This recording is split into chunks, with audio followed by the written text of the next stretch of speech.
this your boy Down Low back for another reply. But before then, let's talk about something that's going on in the music industry, man. So the Billboard chart dropped and the Pink Print came in at number 2 with 244,000 total units sold, and that's including singles and all of that stuff. And which that's not bad. I mean, a lot of people was considering this to be like a flop or some shit, man. She's definitely going to do her numbers, and these are solid fucking numbers. Sure, she didn't do what J. Cole did straight out the gate, in which he's now certified gold, but still, it's not bad. But anyway, on to today's album review, and it's to that Fabolous, the Young OG project. And you know, honestly, this has every aspect that I fucking hate that rappers do in it, man. Starting with recycled bars. He recycles a lot of bars throughout the entirety, man, but you see that he did the Young OG 2, which is pretty much the same fucking thing as the Young OG 1. He started duplicating flows, and that shit fucking kills me. Starting with the We Good, because of all people that you trying to duplicate and sound like it's the fucking Migos, like a lot of people in the game be doing, because it's the popular thing to fucking do, that saddens the shit out of me. And then you look at that Gone for the Winner, that's pretty much him duplicating Drake.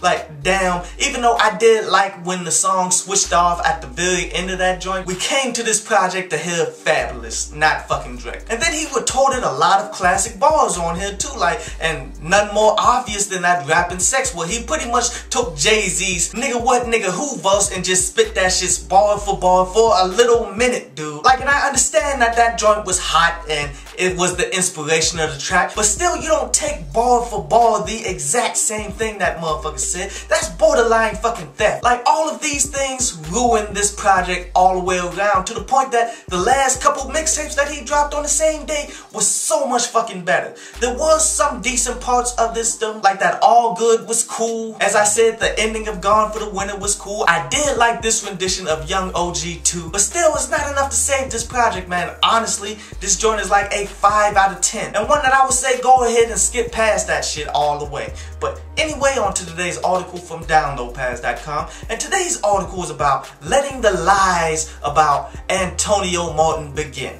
because we already see this shit fucking happening, man. These motherfuckers are running the same fucking formula all over the fucking country, and people keep buying into this bullshit. Like, sadly, people might think that this is an isolated event, but the same steps that happened as they killed this teenager, the same steps that they took in Cleveland after they murdered the child, the same steps they did for Eric Garner when they choked him out, the same steps that they did for motherfucking Trayvon Martin. Let's talk about him pulling this gun. First of all, who the fuck pulls a gun on the police randomly?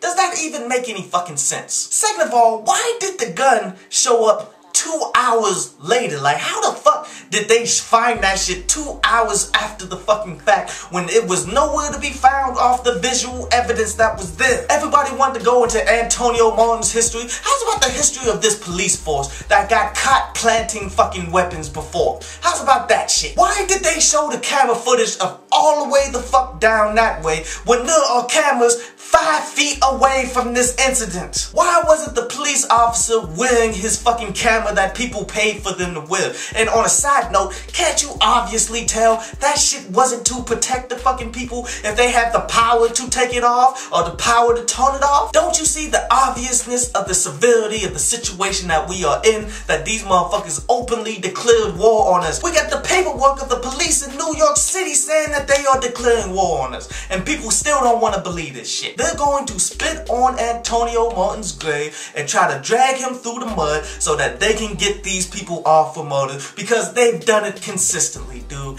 And it's no longer a fucking surprise here. It's time for us to protect our motherfucking selves. And for those of you who really believe he fucking had a gun, what makes more sense here?